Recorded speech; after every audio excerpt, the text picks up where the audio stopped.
With us this morning. I just know they're not here. She said the second Sunday. Sing one together. I'm going to need a little help here today. We were in a sandstorm on Wednesday last week. I was just telling Sister Becky, sand blew in so hard, so fast. 3 o'clock in the afternoon, the lights came on. Street lights came on 3 in the afternoon. It got so dark. But we were out in that for 3 hours the other day. So, help me out, will you? Try this together this morning. Oh, I've heard 1,000 stories of what they think you're like, but I've heard the tender whisper of love in the dead of night, and you tell me that you're pleased and that I'm never alone. You're a good, good father. It's who you are. It's who you are. It's who you are. Loved by you. It's who I am. It's who I am. That's who I am. Oh, I've seen many searching for answers far and wide, but I know we're all searching for answers only you provide, 'cause you know just what we need before we say a word. You're a good, good father. It's who you are. It's who you are. It's who you are, and I'm loved by you. It's who I am. It's who I am. It's who I am. You're perfect. You're perfect in all of your ways. You are perfect in all of your ways. You are perfect in all of your ways to us. Lord, you're perfect in all of your ways. You are perfect in all of your ways. You are perfect in all of your ways to us. Last one. Oh, love so undeniable, I can hardly speak. Peace so unexplainable, I can hardly think as you call me. Deeper still as you call me. Deeper still as you call me. Deeper still into love. Love, love. You're a good, good father. It's who you are. It's who you are. That's who you are, and I'm loved by you. It's who I am. It's who I am. It's who I am. One more time. Good, good father. It's who you are. It's who you are. It's who you are, and I'm loved by you. It's who I am. It's who I am. It's who I am. Give the Lord a hand clap this morning. Yeah. Sing a few songs together here this morning. Got a few photos we'll break out of trip. Thank you for your prayers. Lots and lots of folks on the other side that are working hard toward a presentation of the Passion Play in Arabic. Crazy to think that those pieces are coming together, but they are. So appreciate your prayers. We'll get a few photos out here in a minute. Sing a few together. Try this one with us this morning. We stand and lift up our hands, for the joy of the Lord is our strength. We bow down and we worship Him now. How great, how awesome is He. Together we sing. Holy is the Lord God Almighty. The earth is filled with His glory. Holy is the Lord God Almighty. The earth is filled with His glory. we stand and lift up our hands. For the joy of the Lord is our strength. We bow down, worshiping now. How great awards of His He. Together we sing. Holy is the Lord God Almighty. The earth is filled with His glory. Holy is the Lord God Almighty. The earth is filled with His glory. It's rising up, and it's rising up. All around, it's the anthem of the Lord's renown. It's rising up. All around, it's the anthem of the Lord's renown. Together we sing. Everyone sing. Holy is the Lord God Almighty. The earth is filled with His glory. Holy is the Lord God Almighty. The earth is filled with His glory. Holy is the Lord God Almighty. The earth is filled with His glory. Holy is the Lord God Almighty. The earth is filled with His glory. All the earth is filled with His glory. One time. Yes, the earth is filled with His glory. I don't think I have any guitars, Stan. You know, if you turn on the guitar, it works better. Learned that on the We're trip. good. He was the one I wasn't hearing. I was Sorry. I heard an old story, how a Savior came from glory, how He gave His life on Calvary to save a wretch like me. I heard about His groaning, of His precious blood's atoning. Then I repented of my sins and won the victory. Oh, the victory in Jesus. He's my Savior forever.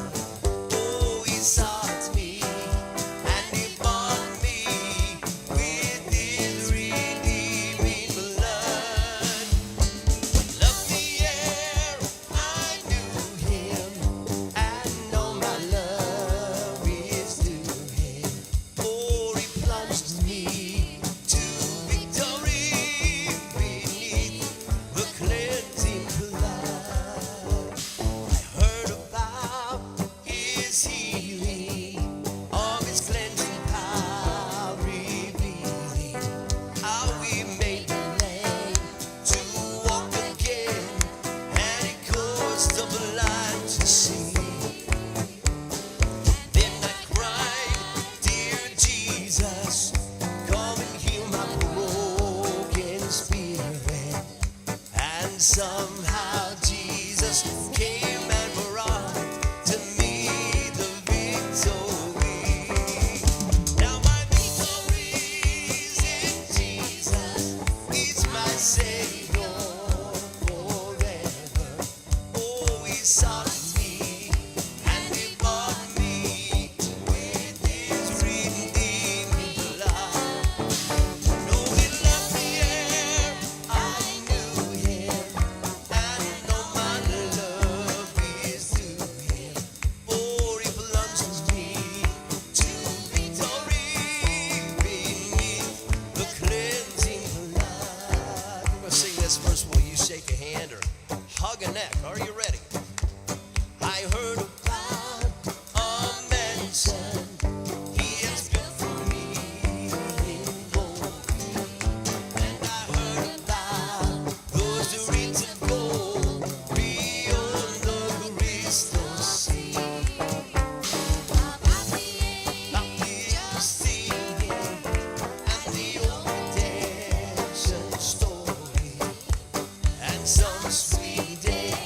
I'll sing again the song of victory.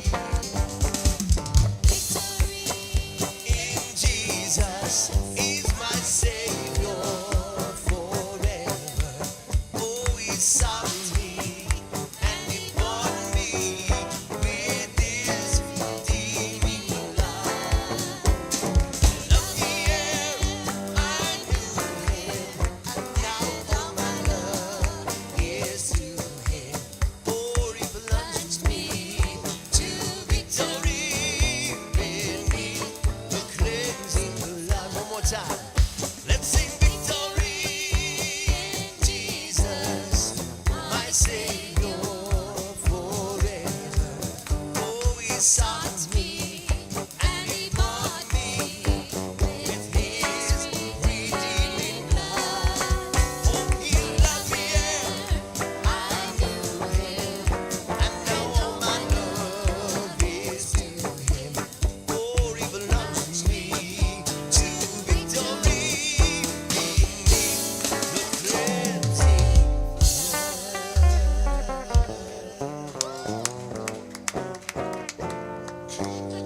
I do too. You guys can have a seat if you would like. Still good huggers. Oh my goodness. The best The around. best. The best around. Guys, I got a few photos, just quick. Let me show you a couple of these. Believe it or not, one or two photos may have snuck in. One or two.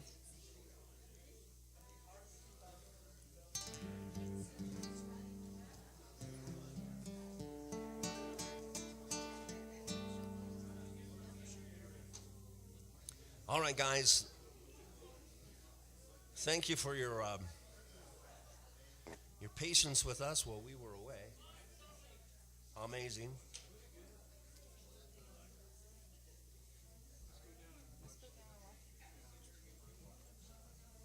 Apple TV. Oh. First trip for Egypt I thought I would show you was, well, that's Elizabeth.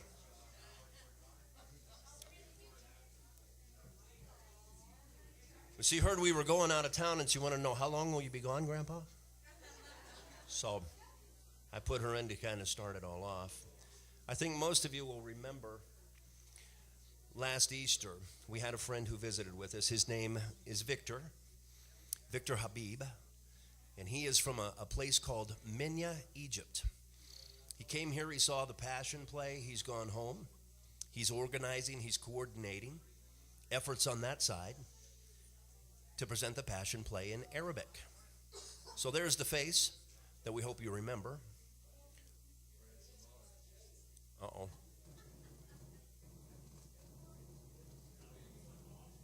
Let's skip that one.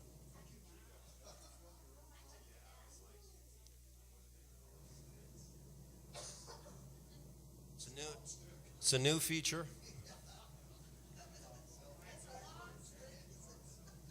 It's a very long trip. As a matter of fact, last night, yeah, it's a new feature. I knew you guys would enjoy that. But we were flying in. It's not that complicated, but while you're on the international flights, they have the screen, the screen that shows your progress. I took a video of that, but that's how it looked while we were flying there. But we flew in, and we actually went through Munich, and from Munich we went to Rome to Cairo. As we were flying in, these are the Alps that we're flying over as we're headed to Cairo. 2 days while we were there, it was incredibly windy. I mean, like our host, he's lived there all of his life, has not seen. So for 2 days, it was bad. On the other side, we found this other beautiful little girl. Isn't she pretty? That's Victor Habib's little miracle daughter. They were not able to have children, had been married for some time, and the Lord gave them this little miracle baby, and she is just as sweet as she can be.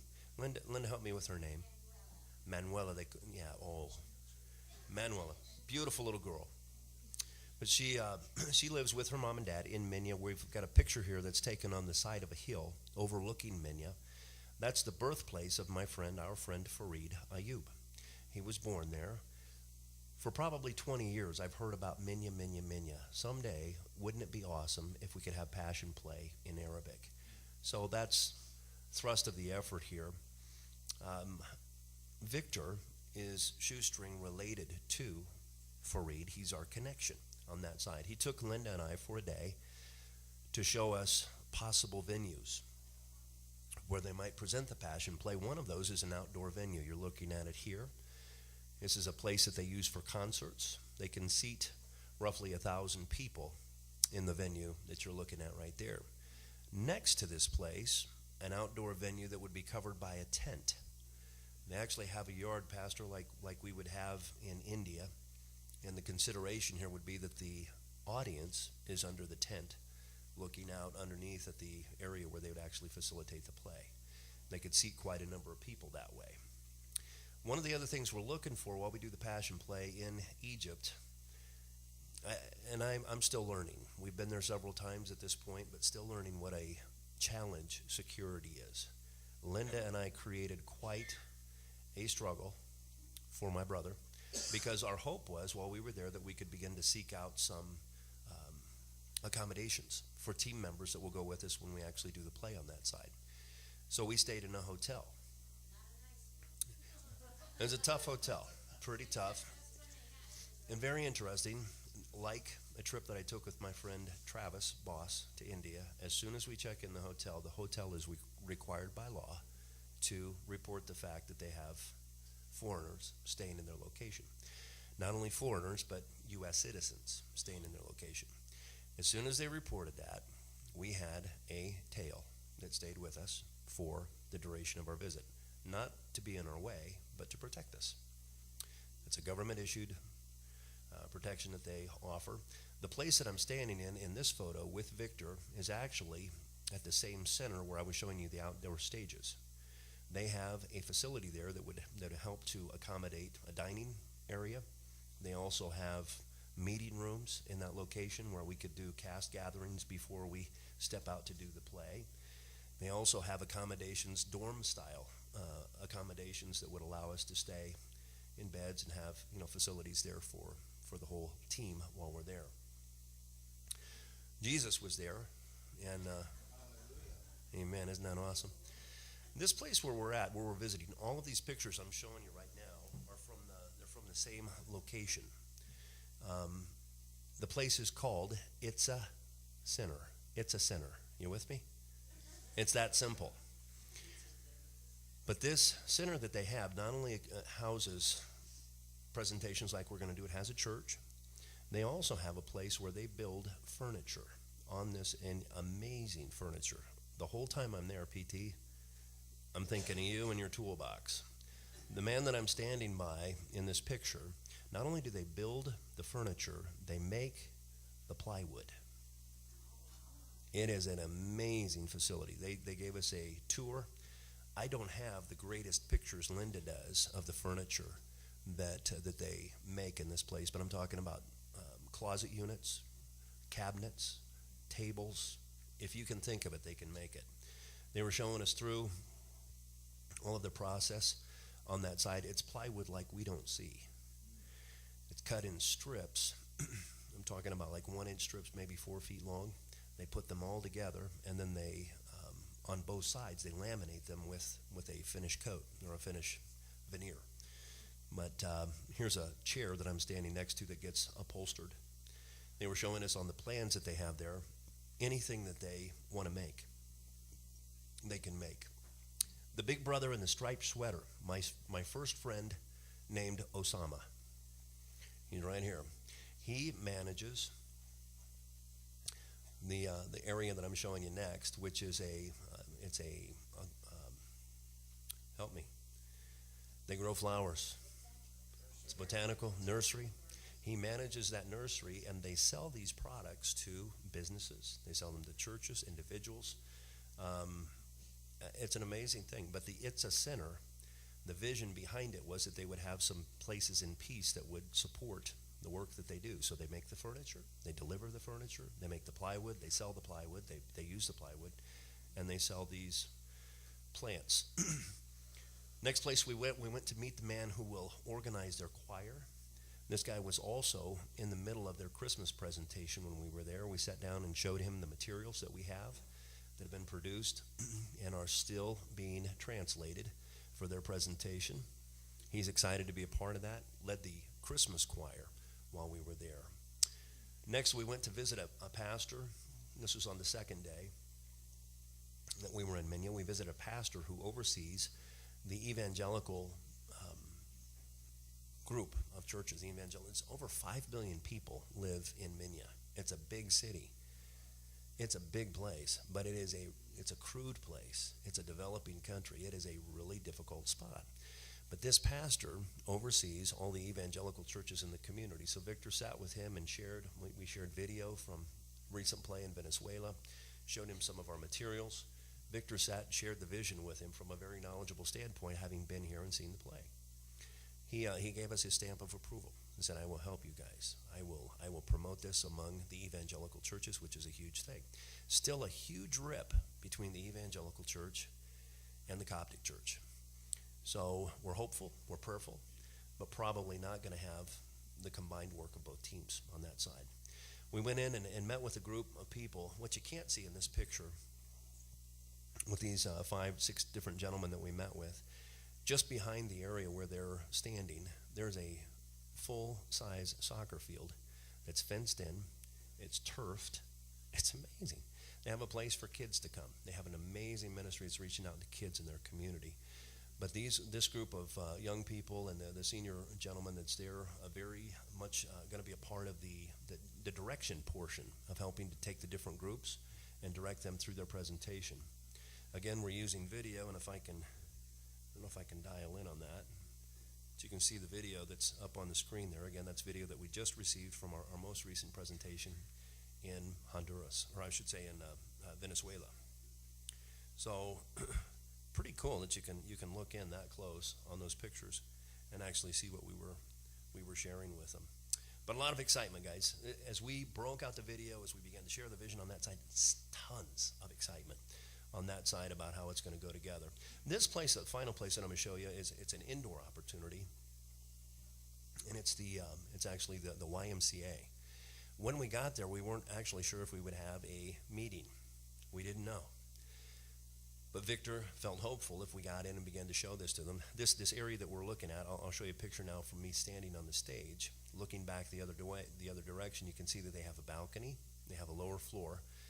If you put seating in there, capacity seating in there, just a little over 500, close to 600 that can sit in that place. So not as many seats as they could have outdoors, but outdoor presentations, very difficult. So more presentations indoors, perhaps the answer for them there. Again, they have dormitory style rooms, accommodations for team members that would be traveling with us back there. Modern showers, no buckets. Linda was grateful for that. The man who actually manages, PT's been there, he's seen that. The man who manages this location that we were looking at is sitting behind the desk. He manages the theater. So we had a meeting with him. While we're having the meeting with him, his phone rings, and the man who manages the entire location said, I'd love to come. I want to see what you guys are talking about. So he invited us into his office. He gave Linda a bag full of candy. Would you wink at him or what? I don't know. But we're sitting down, we're sharing the video with him. I want you to just watch the body motion, if you will. The gentleman who runs the entire place, he's sitting still watching. There he is in his seat. He got off of his seat and got close. No, he's excited, very excited about what he saw.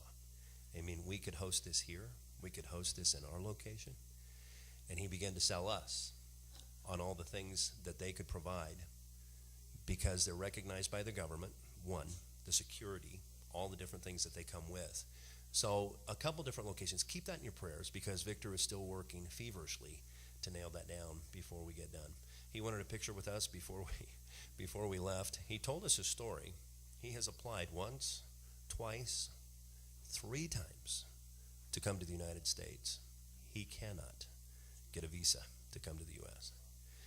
So he gave Linda more candy. I didn't tell him. That's not going to make a lot of difference. But thank you for the candy. But yeah, it's just interesting. Some of the dynamics that you're working with on that side, and to see the receptiveness.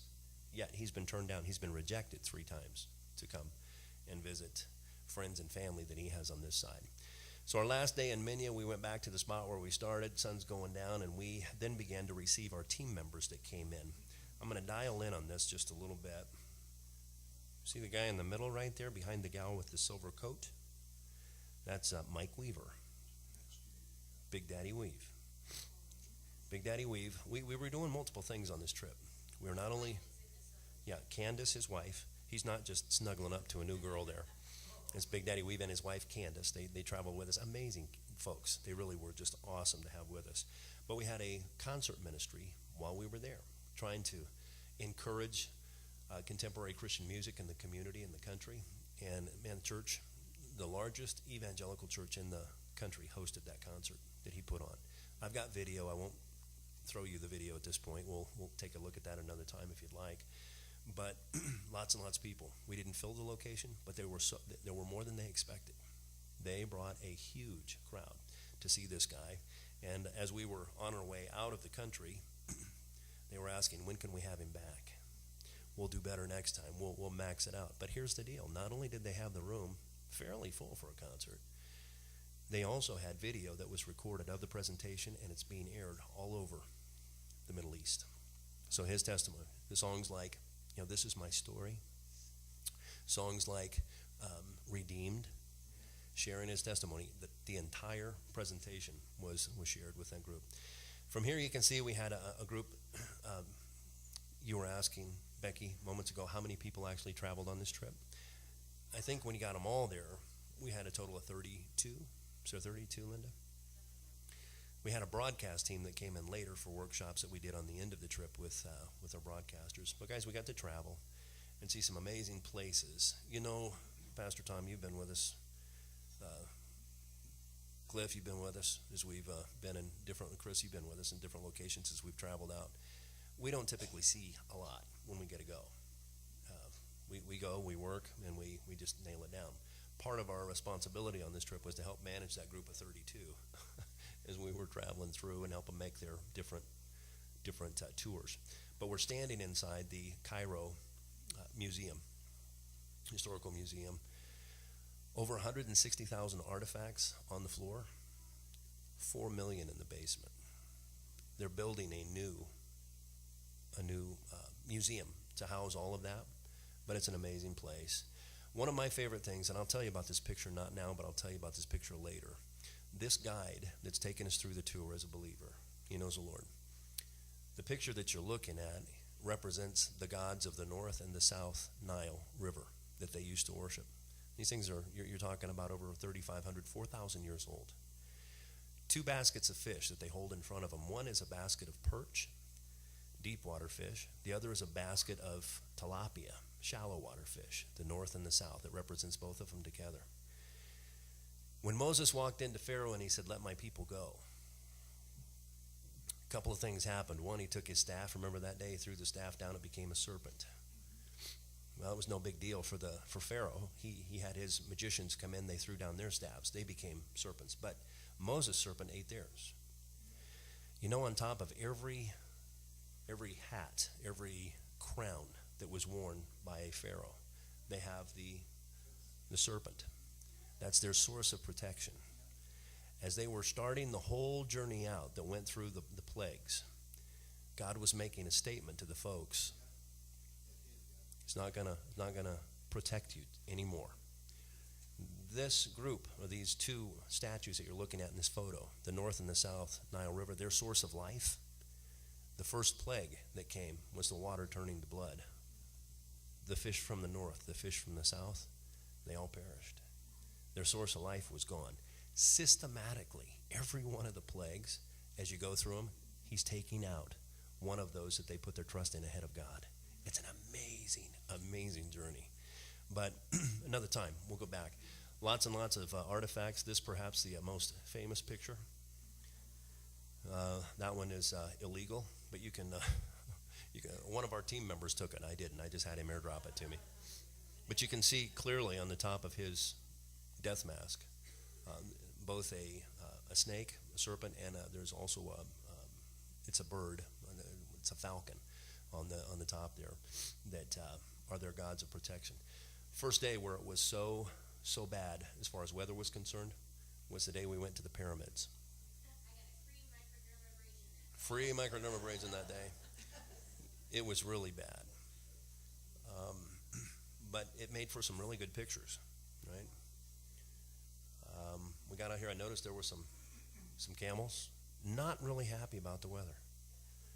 But happier, less that I had been working out. You guys know I've been working out a little bit, right? Well, here's a picture to prove. Interesting the way the camel works, right? They take that picture and his mouth comes wide open. Put that thing down, will you? Linda was no doubt, though, impressed with the whole situation. Yeah, a little camel kissing. And look at the camel. You see what the camel's doing? I gave Linda a kiss, the camel gave his girl a kiss. Yeah. Just how it worked out.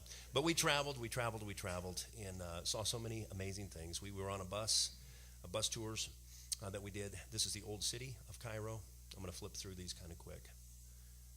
Just seeing some amazing sights. You can't be there without seeing the churches and the mosques. They're everywhere. This is a picture from on top of a road. I didn't know if I'd get this one or not. I put my camera up to the window and looking down into the marketplace. That's their Walmart. Okay, tons of oh. About that time I was missing Elizabeth, so we threw in a picture. Oldest standing wall that's known. Oldest wall, 4,500 years old. Was covered by sand, and it was preserved for many years. Interesting, when you get inside this wall, you can kind of see the reflective on the sides as we're going through. You see the reflective on either side there. Beeswax and some sand for several hundred years that had it covered up. Makes it an amazing place. But Big Daddy there with the first stair-stepped pyramid. Yep. And that's in Saqqara. Linda and I. There's a distance view looking, again, you got the Nile River that runs right up next to that. On one side of the Nile, you have Saqqara. On the other side, you have what used to be Memphis. Interesting as you look in the book of Ezekiel, and you find the prophecy there regarding Memphis, and the prophet saying, hey, you're coming down. They have an amazing statue. Let me flip to this real quick. It's right here. If that stood up, it's got to be close to 50 feet tall. It's amazing big. I don't have all the other pictures where we actually have people standing next to it, but if you stood next to that head up above the shoulders there, you're tiny. You are tiny. But all of those prophecies that the prophet laid out against Memphis, they came to pass, because when they found this statue of Ramses II, it was on its face in water. They thought it looked kind of like a crocodile. When they turned it over, it preserved it immaculately. You can't believe all the definition that's in the face of that piece. But again, that's from the city of Saqqara. So you've got the city of life on one side, Memphis, Saqqara on the other side, where they took and they buried them on the west side of the Nile, where the sun sets. I took a picture here. I don't know if you can see this or not. This is actually the bent pyramid. You see that next to the bent pyramid? That's Linda. They're just, you can't believe how huge they are. Anyway, another flight. Oh yeah, there you go.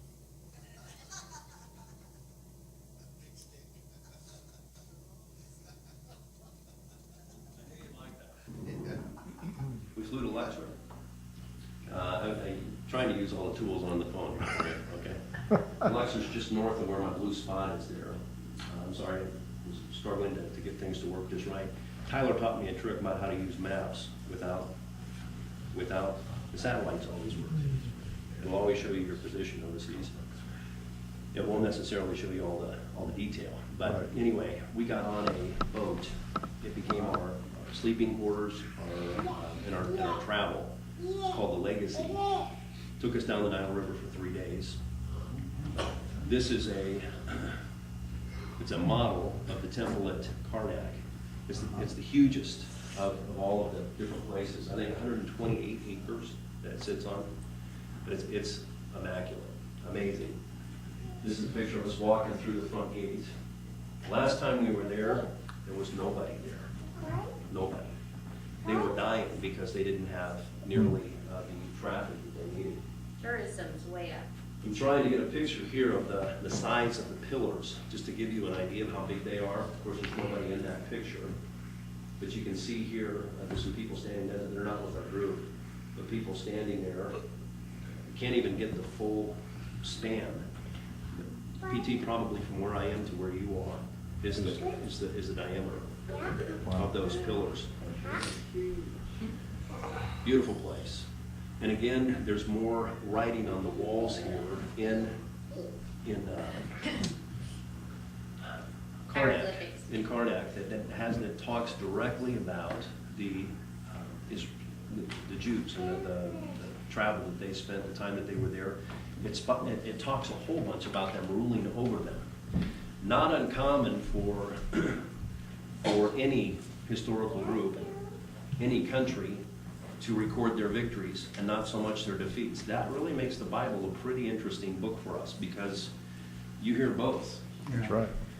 Very limited places there that you actually see the Egyptians recording their history as it had to do with losses. They don't talk much about it, but there's a recorded piece there that shows up in Karnak. That night we went through Luxor. A third of all of the monuments in the world are in this town.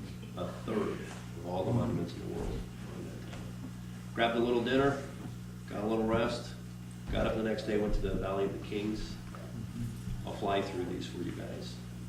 If you'd like to see them more, I'd be happy to share them with you.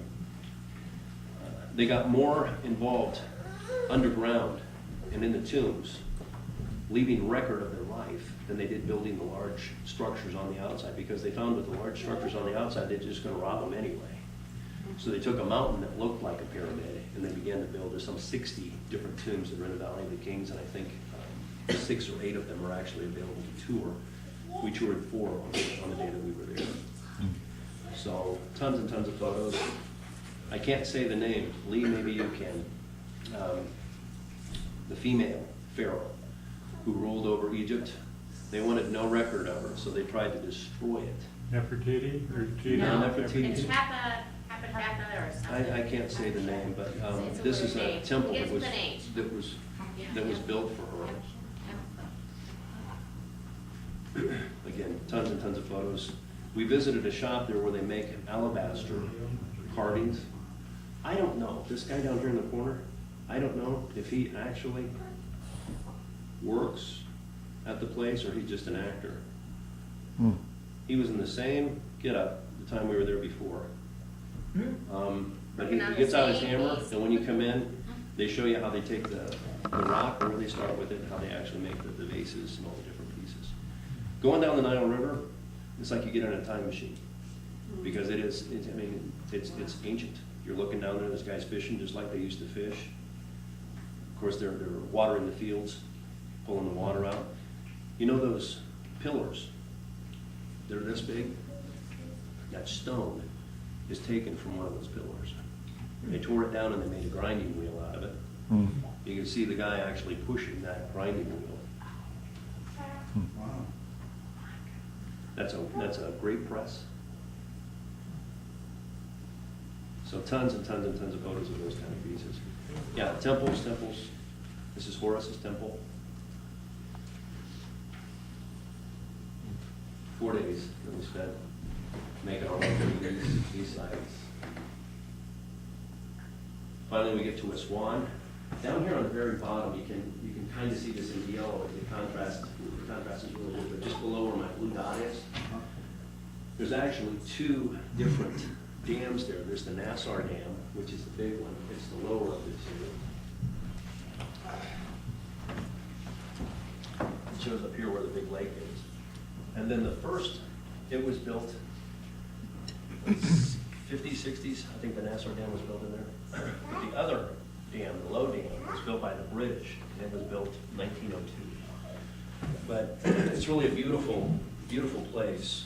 Again, all of the temples, this particular temple that you're looking at in S1, it was covered by water. When they built that first dam, it was covered by water, so they encircled it. They made an earthen dam. They pumped the water out, and they saved the structure. But you can see the water line, how high the water line is. Wow. On the temple. It was just sticking out at the top. But they salvaged it and kept it. And there's a picture from inside. Interesting the way the temples were constructed. They start out very tall and the floor very low, and both the floor and the ceiling come together as they enter the more holy places. Just looking out the window. Linda had a guard at this particular place, kept following her around. And I thought, she's going to jail. What'd you do, Linda? But, having me take a picture of him with her before, we came back. But anyway. It's kind of weird, That was a little weird. But my picture. This is the water. You actually go by boat from the shore there. You go out to that temple that we were just looking at. Felucas. We were actually taking a ride on one of these. This is down about as far as you can go. This is a big, I just want to quick show you this one. The Sahara Desert, everything to the right. This is where the Nile Valley ends. The dam comes in. But everything to the right, and we actually took a hike up the hill so you could look over and see just the Sahara Desert. Lots of camels. As big as our country is, Everywhere. Oh, yeah. Guys, never mind. Oh, okay. There's that stick. Flew back from there, and this is where we toured the churches. This is an amazing sight to see, and something I hadn't put together, and I'll get done with this and get out of your way here this morning, but where they took Jesus from, or they took Moses from the bulrushes, the water, they actually know the spot. They know where it was. The Nile River doesn't go there anymore. Since they put the dams in, the water's backed up, it's receded, so it doesn't go to that spot anymore. But I've got pictures on my phone of where they've marked that spot. What I couldn't figure out was, how was it when Jesus and Mary and Joseph went to Egypt to escape Herod at his birth, at Jesus' birth? How was it they ended up in this space? Well, it makes perfect sense. Jeremiah, years later after Moses had been born there and worked with the Exodus, got them out to the Promised Land, years later, Jeremiah writes, and he's really given people the business of leaving Jerusalem and going back to Egypt. They get so tired of hearing from Jeremiah, they actually put him in a box, and they took him there. They kidnapped him, took him to Cairo. Where he ended up when they got him out of the box was in this neighborhood right there near where Moses was found in the water. They built a synagogue in that area that's still there today. It's a new construction synagogue on the same site that Jeremiah built his. But they also have in this spot a place that they call the hanging church. It's not because they hung people. It's because they built it up above where the water used to come. But see the records of the family coming. It's Mary, it's Joseph on the right side, the baby in the middle. And they're at the bottom. You see the shape of the pyramids in the bottom. To the right of the tree. You can see the shape of the pyramids. But they've got some amazing artwork in that area where they're talking about that. The guide was telling us, the difference in European art and art from Egypt. They were always afraid for their lives in Egypt. The church has always been running there. So they would put these kind of scenes together that they would use to teach from. And then they would run, they would hide, they would get away. This is one of the churches. The top and the architecture is built to look like the ark. Noah's Ark, the covering being inside the church. This is actually a space where the family stayed. Jesus and his family stayed. It's underneath where the church is built. You can see the floor. I've got the pictures. You can see the floor where they believe Jesus might have walked, and an area where he would have slept in that spot. So guys, it was huge. The last thing I'll share with you is this. We took one more trip. We went down to Sinai. If you look at the very top of the Red Sea, it looks like it has rabbit ears, right? In between the rabbit ears is where Sinai is located. So if you were to walk from Cairo to Sinai, it says it takes 4 days and an hour to walk it. One guy. You can't, because there's a restricted area there, there's roads that are shut off, you can't do it. But with a group of how many ever that came out of the Exodus, of course you're not gonna get there in 4 days. It took them quite some time. This is another picture where we drove from the tip of Sinai down there at the very base where the blue is, up to where the blue dot is, and that's where St. Catherine's monastery is. This is the part that'll blow your mind. St. Catherine's monastery, we got an email as we were on the way over saying, hey, St. Catherine's is closed on Monday, so a week from tomorrow. So when we were there a week ago. Said it's gonna be closed, can't get in.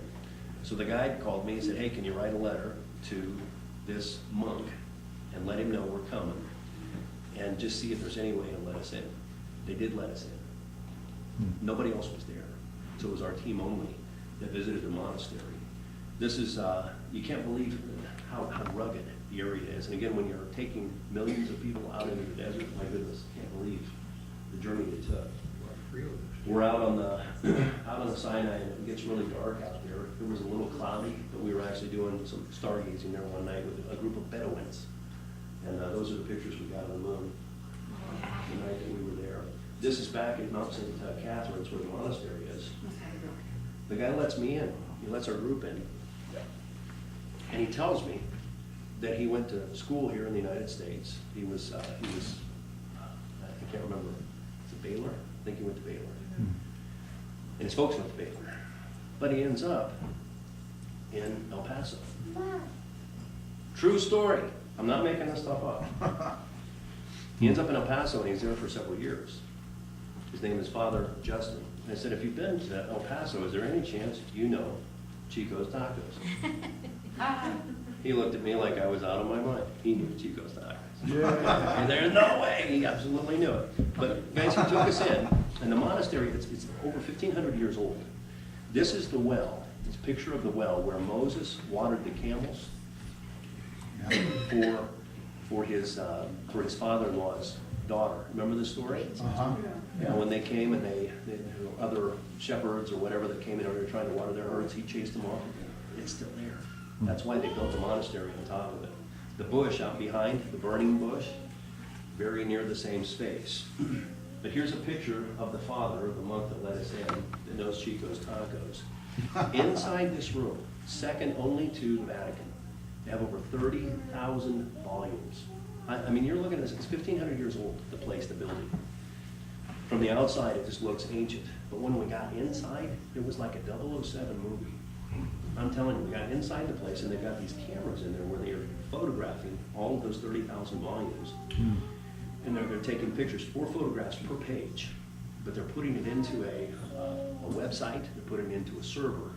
They have a partnership with UCLA, who's gonna man the server for them. But on a typical visit, you would spend about a month at the monastery. A guy's in, a guy's out. So he's got so much time, he can actually look at the books, he can look at the writings, study them, help them to decipher, pieces out of them, and then they're gone. With this new tool that they're putting in place, they'll have access before they get there, they'll have access after they get back, and they're gonna amplify the production at that side. But they were just waiting. Some of the cages that are sitting behind me, you can see on this table over here, there's a book. The book is 1,200 years old. And it's a copy of actually Arabic writing that's scripture. It's a scripture text that was written.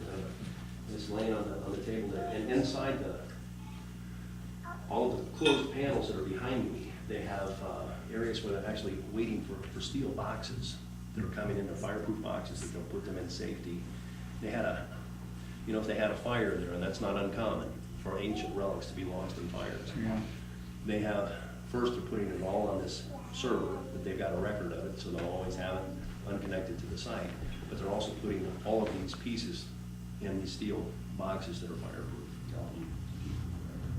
So, that Sinai, that's where Moses looked down after he had the Ten Commandments and the people were worshiping the calf. Linda, you were saying about the calf. It makes sense. Because they'd worship the calf while they were in Egypt, while they were captive. So they went back to what they knew. Again, the struggle there, one of the struggles that they run into is the Coptic Church. They don't work well together. The other struggle they run into is Islam. This is one final church that we visited while we were there. Again, it was in Sinai. You're looking across the Red Sea, that's Saudi Arabia that you're looking across that. Wow. On a clear day, you can see Saudi Arabia across the So that's basically where we ended up in the broadcast workshops that we did just before we left. These people are learning how to do broadcasting and taking the message of Christ onto cell phones. Forgive me, I'm still jet The lagged. internet. Yeah, internet radio. radio. So they have all these opportunities that they're finding. It's illegal to have an FM station there. Can't have it. So they're using these tools to reach out and to share with their neighbors the messages. Oh, and there's Is that a little princess? excited that we're making it back. Is that a little It's one of this- princess? I'm sorry? Is that a little princess Little we princess just sang? on the end. I just want to say thank you guys for your prayers. There was a lot going on in the journey. We were gone for a long time, but we were doing Passion Play. We're also working with the concert ministry that was installed over there, working with the broadcast piece that was going together. We had a lot of opportunity to see things that we've never seen before. So that's it in a nutshell, and I took way longer, Pete. You've asked me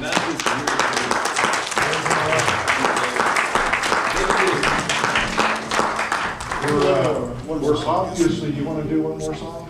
We're obviously not going to do our notes Today, today. I'm going to give you an introduction, okay?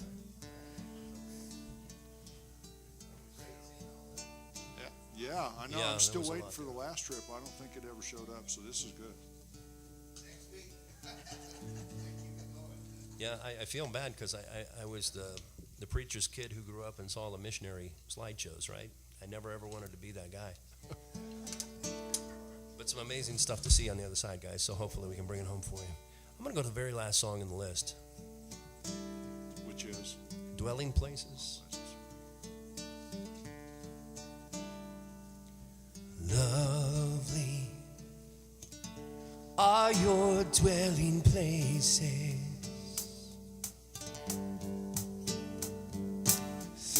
thirsty I come after you. Oh Jesus, my joy, my reward,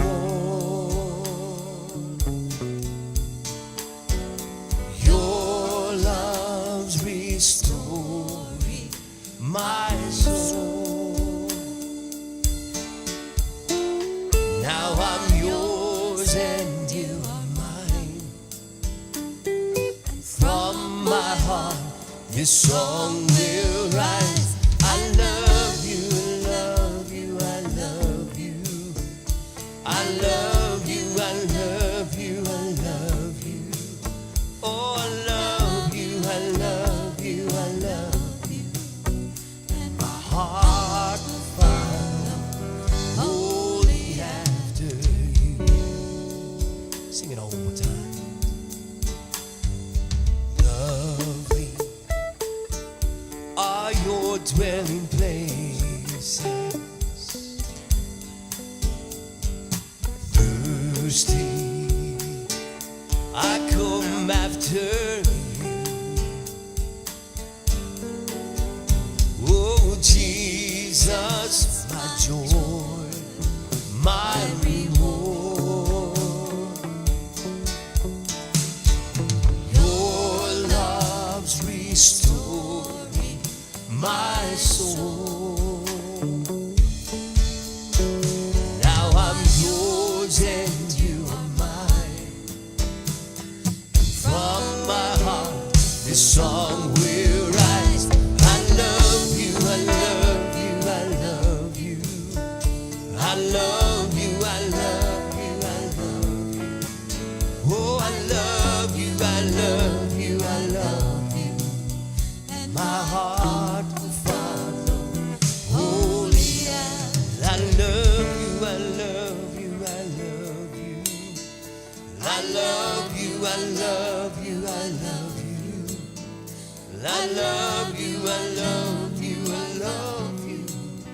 And my heart will follow. Holy after.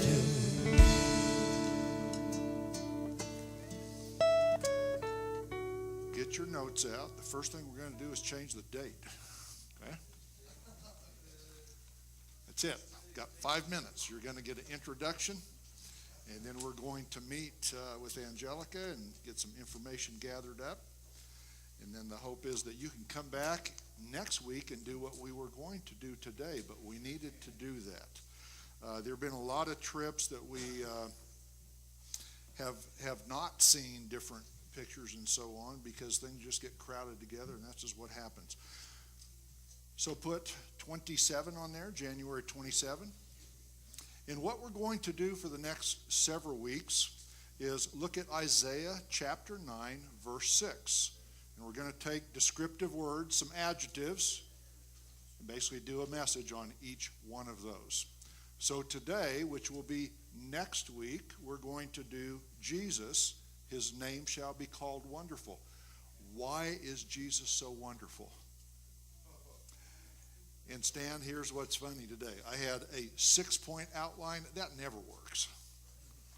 But that's what you got for next week. And my hope is that I can give some fill-in from the beginning to the end, going forward to the end of time. Jesus is the wonderful Jesus.